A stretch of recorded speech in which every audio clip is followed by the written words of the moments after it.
रामायण के रोचक किस्सों में से एक घटना भगवान राम के अनुज लक्ष्मण जी और उनकी पत्नी उर्मिला के बारे में भी है। जब लक्ष्मण जी भगवान राम के साथ 14 वर्ष के वनवास पर चले गए थे, तो उनकी पत्नी ने 14 साल तक क्या किया था। आपको ये जानकर हैरानी होगी कि अपने ज्येष्ठ भ्राता भगवान राम के वनवास में उनके साथ गए लक्ष्मण पूरे 14 वर्षों तक सोए ही नहीं थे।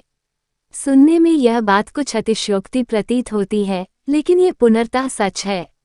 आइए जानते हैं इस रोचक किस्से की शुरुआत कैसे और कहां से हुई। रामायण में बताया गया है कि राम, लक्ष्मण, भरत और शत्रुघ्न के जन्म के वक्त राम, भरत और शत्रुघ्न अन्य बच्चों की भांति कुछ देर रोने के बाद चुप हो गए थे। लेकिन लक्ष्मण रोते ही रहे। फिर उसके बाद जब उन्हें राम के बगल में लिटाया गया, तब जाकर उनका रोना बंद हुआ। तब से वह हर वक्त राम की परछाई ही बनकर रहे। जब राजा दशरथ ने भगवान राम को 14 वर्ष के वनवास का आदेश दिया, तो लक्ष्मण ने भी अपने अग्रज के साथ वन में जाने का निर्णय ले लिया। लक्ष्मण की पत्नी उर्मिला भी उनके साथ जाने के लिए कहने लगी, तो उन्होंने अपनी पत्नी को समझाते हुए कहा कि वो वन में राम और सीता की सेवा करना चाहते हैं।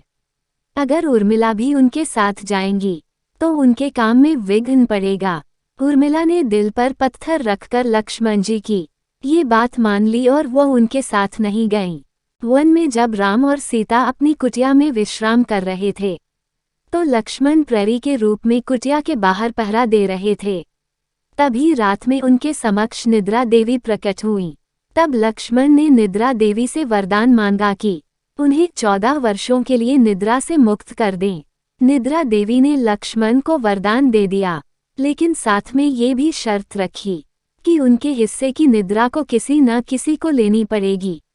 जब लक्ष्मण ने निद्रा देवी से निवेदन किया कि उनके हिस्से की निद्रा उनकी पत्नी उर्मिला को दे दी जाए, कहा जाता है कि निद्रा देवी के इस वरदान के कारण ही उर्मिला 14 वर्षों तक सोती रही थीं और लक्ष्मण जी जागते रहे थे।